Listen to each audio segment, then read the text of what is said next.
Welcome to the Businesstalk podcast. I'm your host Deepak from India.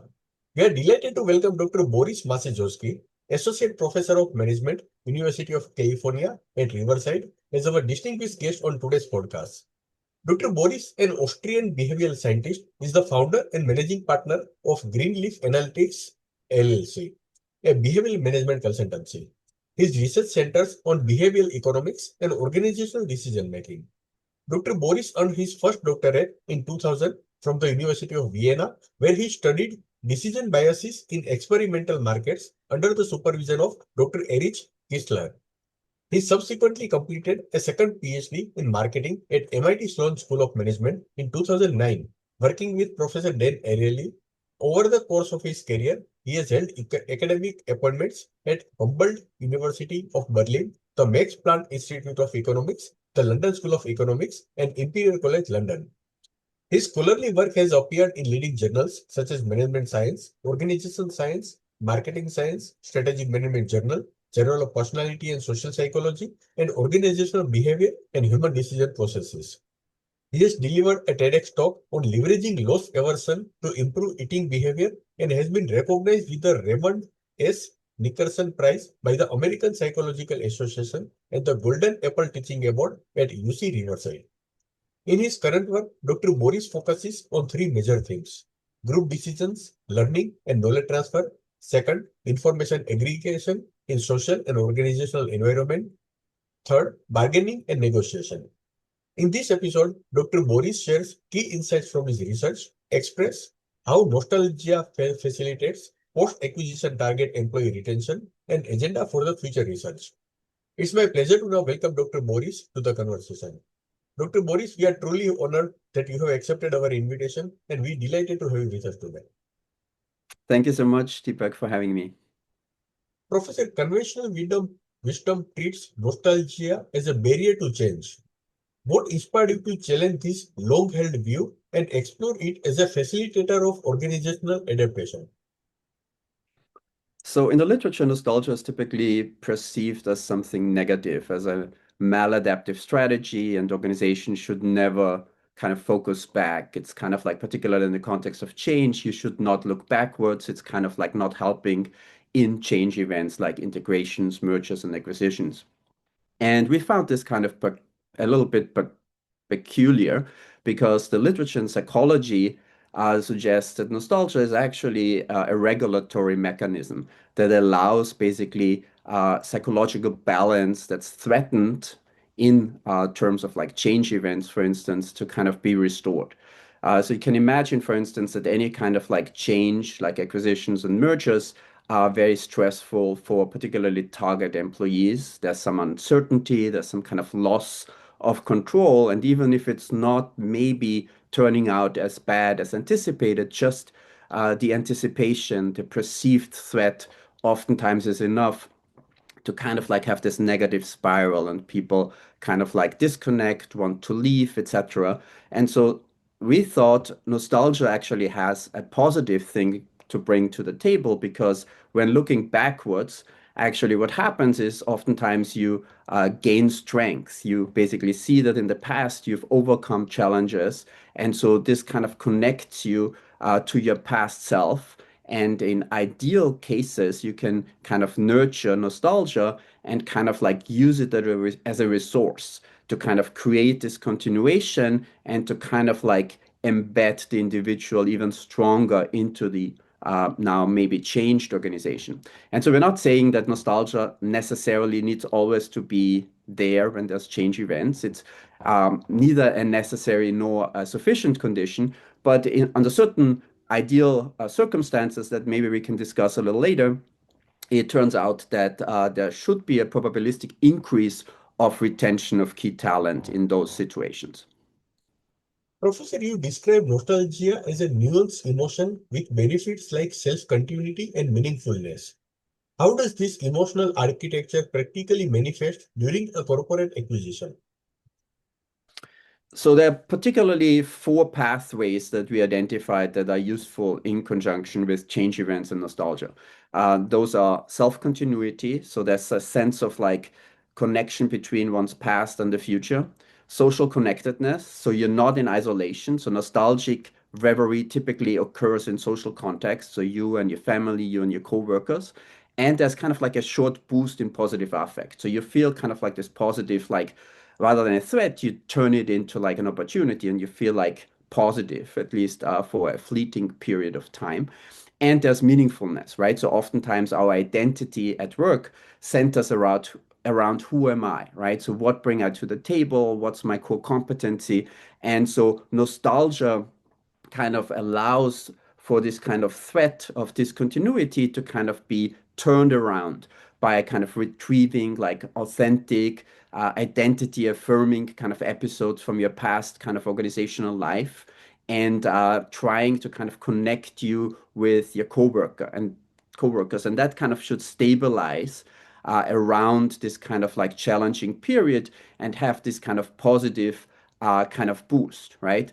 So also meaning is kind of like reinstored by, for instance, kind of stressing the purpose, what you bring and the sources that you bring to the organization. So taken together, those kind of like pathways should actually create this kind of like continuity, even though there's a change event and there's potential threats and uncertainty.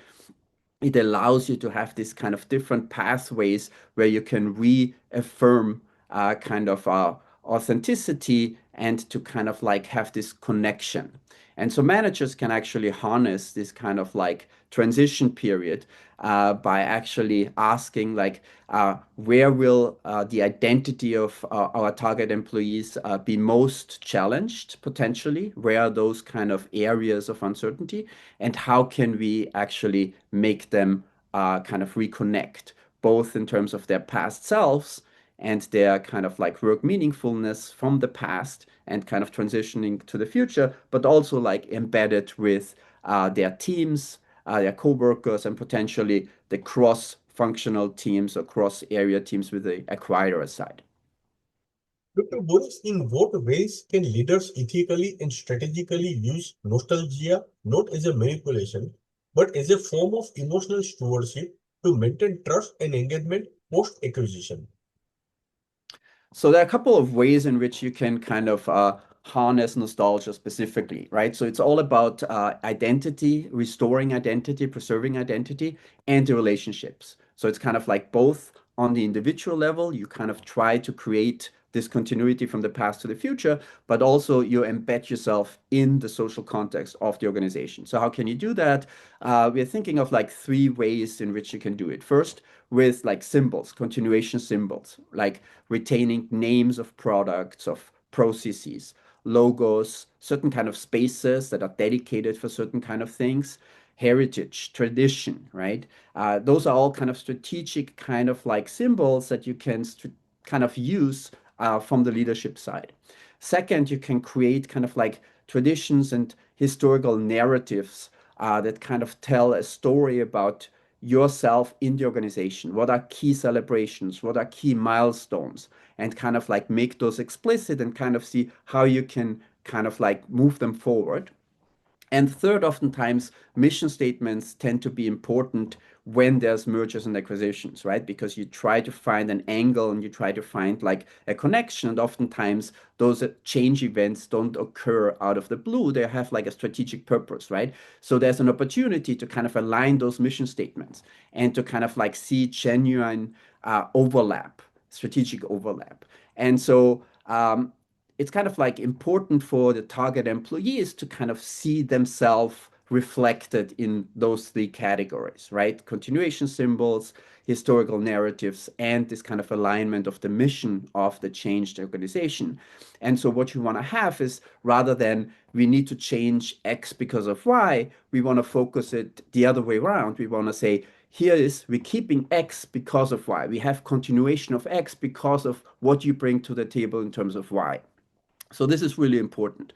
Another thing that's important is to have like a lot of research on successful integration suggests that it's all about communication, it's all about kind of transparency and autonomy, right? So you want to preserve all of this when you use nostalgia. So you be transparent, communicate openly, and have like a time frame, right? Maybe have within 90 days, we want to work on this, we want to achieve that, and we want to see how X leads to Y, and we want to use nostalgia in that point. And then after 90 days, we revisit and see how we can further kind of tune that kind of integration process.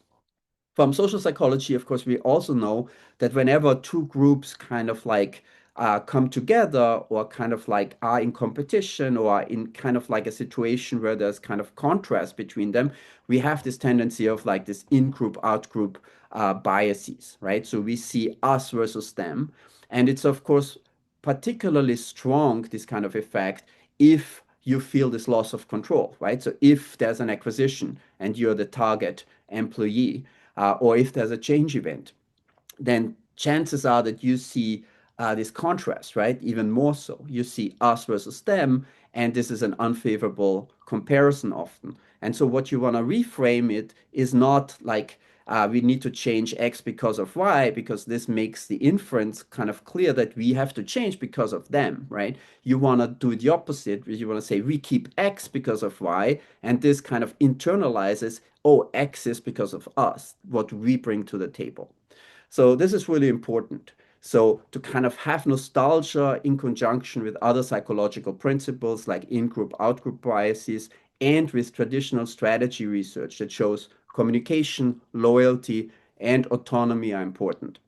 So you want to have that autonomy. You want people on the target side as well to kind of see, oh, it's us that are contributing. It's X that we're bringing to the table here.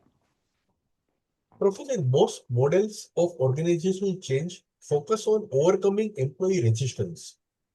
How does nostalgia reshape that narrative from resisting the past to reconnecting with purpose?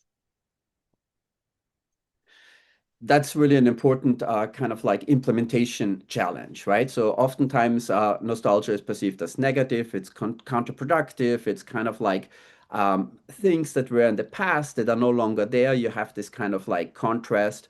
We lose what we had, and now everything's in flux, right? So we don't know what's going on. Now, we try to frame it as this kind of bridge, right? So nostalgia is a connection between the past and your future, right? And so this allows you to reconnect your past to kind of have this kind of like authentic reflection of what it is that you contribute, of what it is that you are as an identity, and then reconnect that and kind of like have purpose going forward, right? So you're trying to have this bridge kind of opening up. And so what leaders need to do in order to do this successfully is they kind of like need to frame continuity and create novelty moments, right? So for instance, like have heritage infused kickoffs, right? Or side by side demonstrations of old practices that the target side brings to the organization, and what are new practices, and how can we kind of infuse those kind of new practices with what we have. So it's kind of like positive paired storytelling and links that kind of like are based on the organization's past and kind of reframing them. So rather than abandoning what made us good or what's in the past and what's lost, we're trying to kind of see, oh, that's an opportunity where the acquirer side hasn't really contributed that much, or their focus is not really reflecting what we did. And so this is an opportunity for us to kind of like move forward, right? So to have this transition, this kind of bridging function from the past to the future, and nostalgia kind of opens up a narrow window where we have positive affect, we have meaningfulness, we have all of those things that can be used strategically to have like this kind of like conversation, and again this autonomy where we feel like we are heard, being seen, and contribute. Professor, could you elaborate on the idea of self-continuity? How does helping employees preserve a sense of who they were within the target company help them embrace who they are becoming post-acquisition? That's really important for this kind of bridging function, right? Because whenever you have a threat like a change event, oftentimes you feel like everything that we've done is kind of lost, right? So the roles change, my autonomy will be undermined, the routines are different, nobody appreciates what we did, how we do things, etc. So in order to have nostalgia kind of help with this, what we need to create are like authentic episodes, authentic kind of narratives of what was part of the organization, what was part of the individuals in the organization, and reaffirming those roles and those purposes, right? So we've solved hard problems before. We've overcome challenging situations before. And so kind of like reframing those and seeing like the future actually is no difference in that in no different in that sense. We actually allow to reconnect to those past accomplishments and kind of like see opportunities that come from this new changed organization and where we have opportunities to create value, to invite employees in task forces, for instance, to kind of create origin of future stories, to kind of link the past and say like, oh, this is where we're coming from, but now it's an opportunity to shape the future, and we're shaping the future together, right? So those key principles that kind of define the organization should kind of like be in those documents, in those kind of task forces, right? So if our contribution or if our understanding of our strengths are around, I don't know, safety procedures or like heritage recipes or something, that needs to be going forward in the new organization and needs to be reflected in order for people to feel this continuity. Professor, organizations often have rich traditions, rituals, and shared visions and histories. How can acquiring firm recognize and integrate these culture memories without diluting their own identity? So here we have to be very strategic and selective, right? So we want to highlight strategic values. So what is the behavior that we want to have going forward, right? And so we preserve those kind of high signal continuation symbols, right? So certain kind of elements that we want to highlight, like name elements, product elements, processes, heritage displays, familiar spaces, dedicated spaces, and we want to create those and kind of like embed them in like new joint narratives, right? So that kind of link the target organization with the acquirer side. And so those kind of shared experiences are then opportunities where we move from the individual to the team, right? So now we're kind of bridging the two distinct organizations and kind of like have cross team opportunities, volunteering, organizational citizenship behavior, developing new kind of craft heritage kind of celebrations where we're creating new collective memories going forward, right? So everybody is kind of invited to be part of that journey. And so again, it's all about like the open communication that's going into creating those kind of situations, the autonomy of being heard on the target side as well, and of course the idea that we're developing this together, right? It's not put on top of us, but we are in control. We're shaping this future. Professor, emotions like nostalgia are hard to quantify. How might future research empirically measure the effect of nostalgia on employee retention or morale after a merger or acquisition? So when we're studying emotions, they're oftentimes very fleeting and short-lived, right? But people think they're long-lasting. So we think the intensity and duration of emotions are long-lasting. When we're angry at a person, we feel like we're never going to talk about with that person again, and this kind of anger will be a long time. It turns out, in reality, emotions are much more short-lived. Now, this also most likely happens with nostalgia. So this creates a narrower kind of opportunity for us to kind of use nostalgia strategically. However, we can revisit nostalgia frequently, right? We can create situations where we kind of invoke nostalgia, even though it might be short-lived, but we kind of do this over the duration of days, weeks, months, etc. So we're in emotion research, we're differentiating between like what's called a state variable, right? So emotions that are relatively temporary and situationally kind of like provoked. So nostalgia, for instance, as a result of a threat like an acquisition. But also there's a trait component to nostalgia, right? So some people are inherently more prone to feel nostalgic. And so both might be going on at the same time. And so a change event like an acquisition likely changes how people feel, how nostalgic they feel, but some people feel more nostalgic than others. So that's just the reality. But of course, we have inventories like the organizational nostalgia scale, where we can measure nostalgia at any point of time. People fill out statements, and we can kind of get an idea of how nostalgic people are in that very moment. And we can then track those kind of like nostalgic sentiments to certain key organizational variables that we care about. Like in the past, it turns out that nostalgia not only leads to positive affect, but oftentimes also to like differences in openness to new experiences, to creativity, to citizenship behavior, to volunteering. So we're thinking in organizational context, we might be able to show this by having increased citizenship behavior, like helping others, helping the organization, volunteering, um, in terms of creativity, openness to experiences, trying out new things, etc. So these are all kind of ideas of what can be done in empirical tests of our conceptual kind of model that we highlight in this paper. And also there's an opportunity, of course, rather than just measuring nostalgia once, we can do a longitudinal study, right? We can see what happens over the duration of a couple of weeks or months in terms of those variables that are interesting to us. Dr. Morris, do you think the role of nostalgia might differ across industries or cultures? For example, in a tech startup versus a century-old manufacturing firm?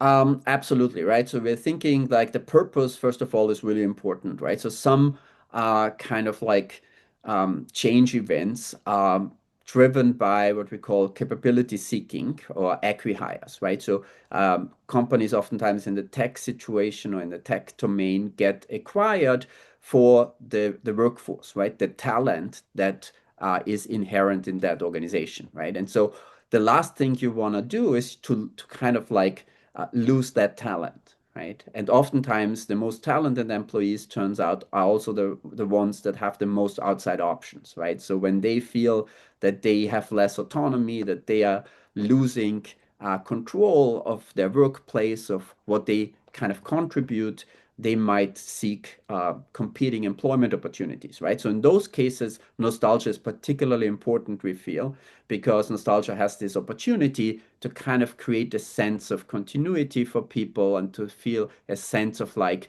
kind of like trying to have this bridge situation where they can contribute even more in the future. Now, in those cases, nostalgia is really, really important. But then there are other change events that are mostly driven by cost-cutting motives, right? So, for instance, synergies, etc. And for those cases, nostalgia maybe has a more limited scope.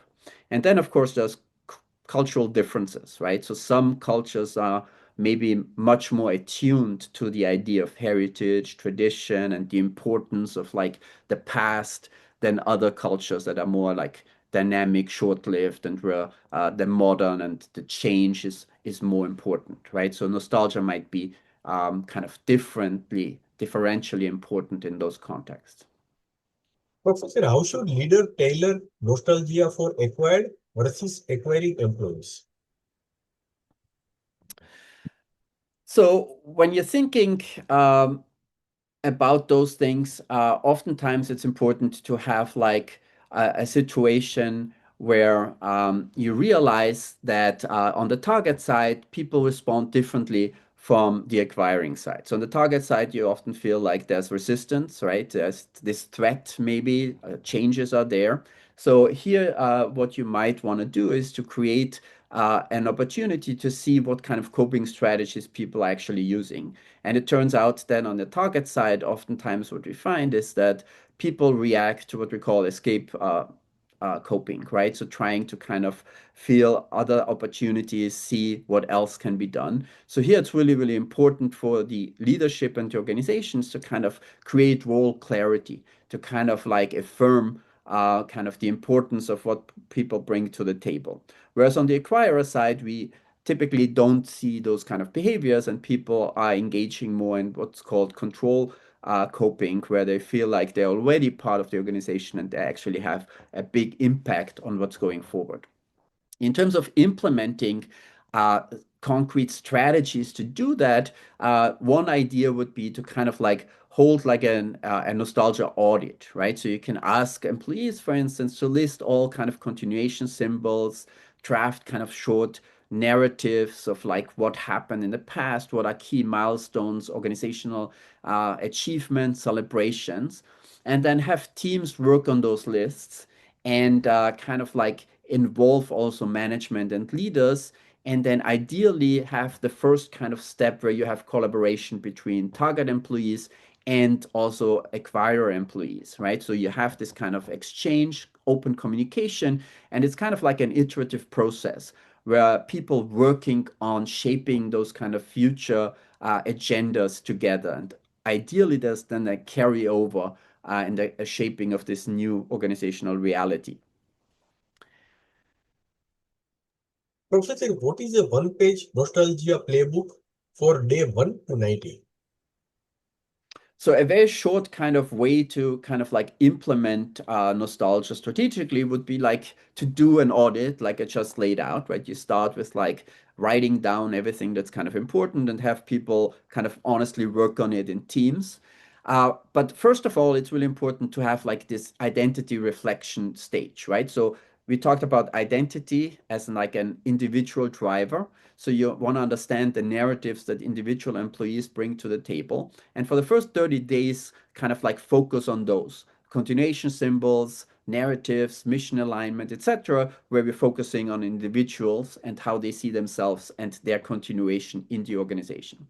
The second kind of like stage, we want to then integrate this with relational kind of interventions, right? So now we want to embed the individual in their teams, in their kind of natural work environments, who they're interacting with, in what context they're interacting with people, and then broadening that kind of scope and to also carry over to the new kind of combined organization where you have target and acquire employees working together. So it's kind of like unraveling slowly and building it up slowly from individual to like your social environment all the way to the integrated recombined environment.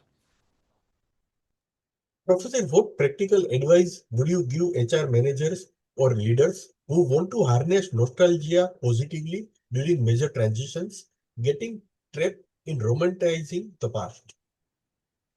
So one concrete example is to kind of like see nostalgia as an advantage, right? So romanticizing the past has kind of like this rose-tinted kind of flavor of like everything was better in the past. But by doing a nostalgia audit, you realize that oftentimes when you look back, you also realize that the back or the past was actually also challenging, right? So one nice thing about nostalgia is that you're looking back and you see, oh, actually there were hurdles, there were challenges, but I overcame those, right? And so writing down those kind of achievements, writing down those challenges in the past allow you to then kind of see what the future might hold in terms of similar kind of challenges, right? And you see that in the past you've accomplished those kind of things, and this should give you confidence and a positive boost for the future to kind of like see, oh, it's me. I'm the same person. It's this continuation.